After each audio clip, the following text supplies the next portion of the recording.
terroristas se dando mal, a coisa tá feia. Tem dois grupos aí de bolsonaristas terroristas, tem os que estão presos e os que não estão presos. Entre os que estão presos, a situação é de calamidade, pelo menos psicológica para eles. Por quê? Porque eles sabem que vão pegar penas aí entre 13 a 17 anos de jaula. Então, os que estão ali na papuda, tem alguns que foram transferidos para outros presídios, né? Mas esses aí, eles estão em desespero, porque eles sendo condenados, quem já tá preso, já fica. Já vai ficando preso e, ó, pegou 17 anos. Ó, que coisa, olha. Se tiver muita sorte aí e era réu primário, aí ele cumpre só 1/6 da pena no regime fechado, ou seja, já quase 3 anos. Só que muitos dos que estão presos até hoje, ou seja, mais de um ano presos, eles não eram réus primários, ou réis primárias. Então não vão cumprir só 1/6 da pena.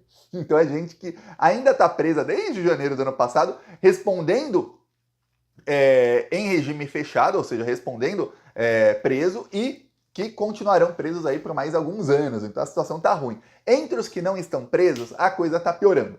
Ó, tem um que está sendo investigado aí pela Polícia Federal, já o inquérito contra ele acaba e ele começa a responder por ameaça aí contra o Estado Democrático de Direito. É um que fez uma ameaça em 2022, voltou a circular porque tem algumas pessoas na esquerda que, eu acho que é porque dá audiência, esse tipo de coisa, começaram a veicular novamente vários vídeos que já eram conhecidos de golpistas que estavam ameaçando o Lula durante o período eleitoral em 2022. Esse já era conhecido, eu lembro que eu falei sobre esse vídeo aqui na época, eu estava falando de outra coisa, eu mostrei esse vídeo no meio. Eu espero que o YouTube não corte aqui, porque o bandido tá armado. Mas eu vou mostrar aqui novamente o vídeo, provavelmente você não vai lembrar, porque faz 1 ano e 4 meses isso aqui. Mas este cara ameaçou o Lula aqui, ó, vamos lá. Walter Lima. Daí, Lula, tudo bem? Lula, eu queria mandar um recadinho pra ti. Queria mandar um recadinho bem bacana pra ti.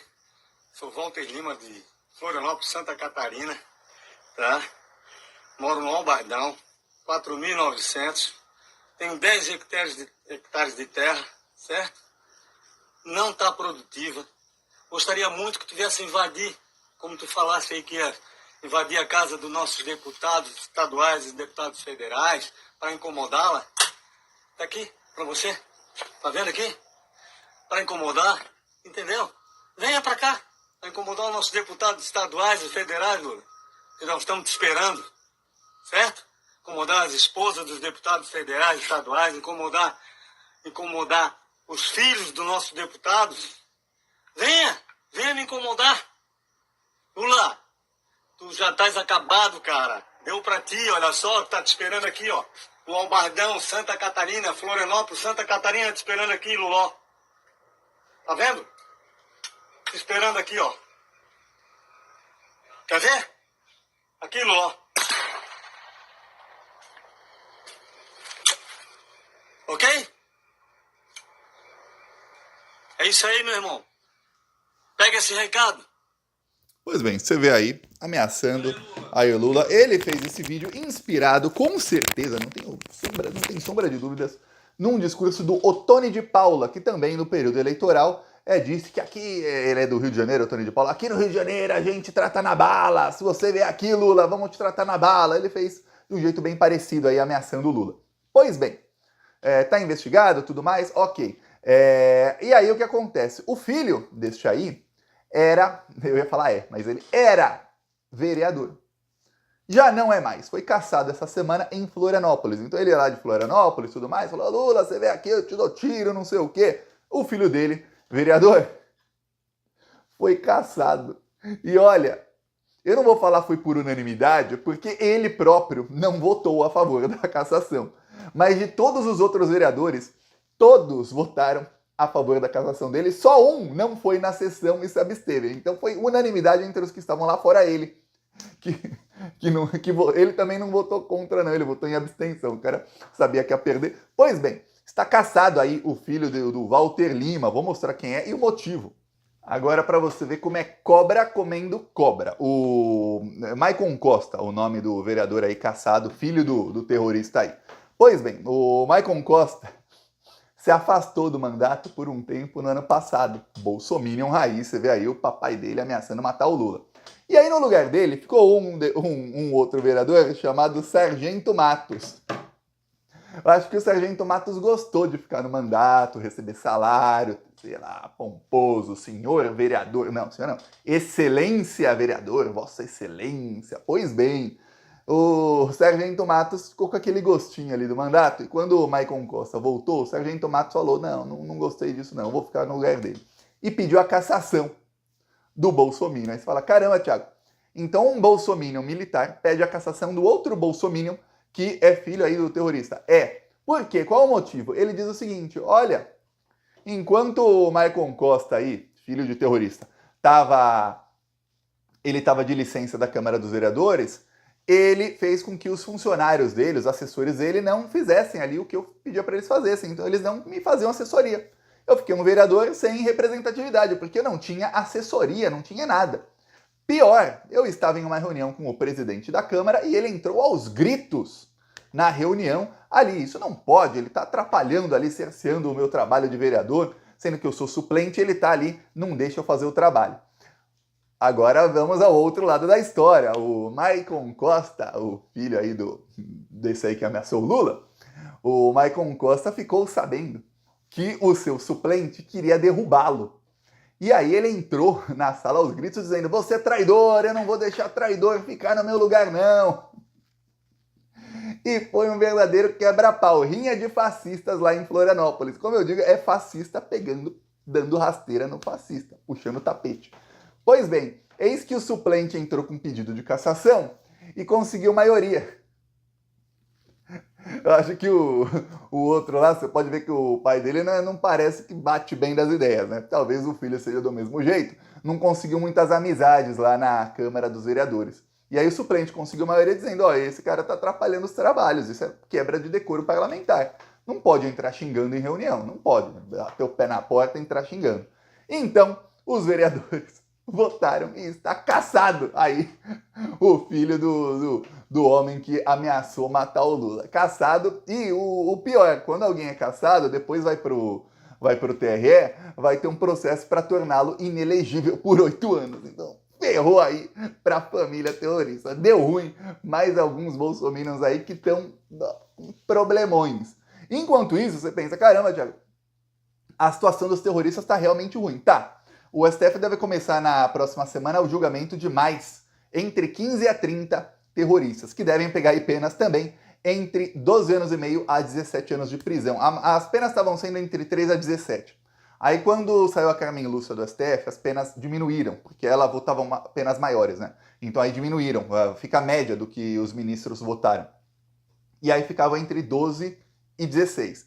Quando chegou o Flávio Dino, as penas aumentaram de 12,5 a 16,5, mas a tendência é que as próximas levas, as penas o Flávio Dino vote para penas duras, então volte a ser médias aí entre 3 a 17 anos de prisão para os terroristas. Depende quem depredou mais, quem depredou menos, aí vai pegar a pena menor ou a pena maior. E aí lá na Papuda, na Colmeia, eles estão em pânico total, porque eles sabem que quem ainda está preso, eu digo ainda assim, porque tem muita gente que responde em liberdade, a pessoa quebrou uma coisa aqui, outra ali, lá no 8 de janeiro, responde aí por abolição violenta do Estado Democrático de Direito, todos os outros crimes, tá, mas ficou um tempinho presa a pessoa e depois, responde em liberdade. Você não é um perigo hoje para a sociedade, responde em liberdade.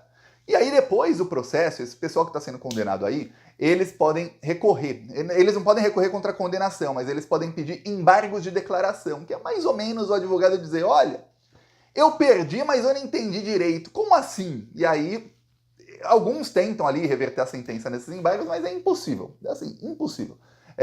E aí, isso demora. Isso faz com que o processo demore mais um tempinho para o que se chama transitar em julgado, que é o que tá o nome, que é quando realmente já não dá mais para... não tem recurso algum. Então demora alguns meses. Depois de alguns meses que sai, condenados a 3 a 17 anos. Estes aí que estão condenados, os que estão soltos voltam para a jaula. Já são, você foi condenado, agora você vai cumprir a sua pena. Já vão para a jaula. Ah, mas ele ficou preso 5 meses lá atrás. Então esses 5 meses desconta da pena. E aí, continua cumprindo. Os que estão presos já sabem, eles não vão ser soltos. E vão ficar aí anos e anos e anos enjaulados. Então os bolsonaristas começaram a se articular para pedir anistia para esse pessoal, para esses pobres coitados. Só que não está dando certo. Porque o primeiro, o STF não vai dar anistia para ninguém, muito menos a Polícia Federal, a Procuradoria-Geral da República vão pedir alguma coisa do tipo, e porque sabe-se que eles querem anistia para os perrapados, para os bolsonaristas ali, que muitos são até ricos aí, né? Não estou falando perrapado de pobre ou rico, e sim perrapados que no bolsonarismo eles não são nada, são massa de manobra, porque eles tendo anistia, a anistia seria também para os chefões. Só que isso não vai acontecer.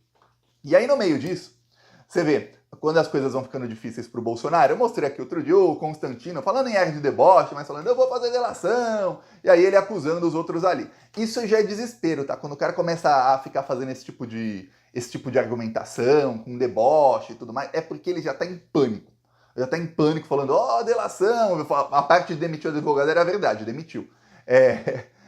Mas outros aí que estavam com o Bolsonaro já começaram a pular do barco. Tem um pastor, que eu mostrei aqui o vídeo, eu nem vou repetir o vídeo, mas você deve lembrar porque eu mostrei algumas vezes. Ele gravou um vídeo dizendo que ele ia quebrar a mandíbula do Lula, que a gente tinha que... A gente não, os evangélicos tinham que orar para Deus, mas as orações para Deus têm que ser mais específicas. Se você quer que Deus atenda a sua prece, faça uma oração mais específica.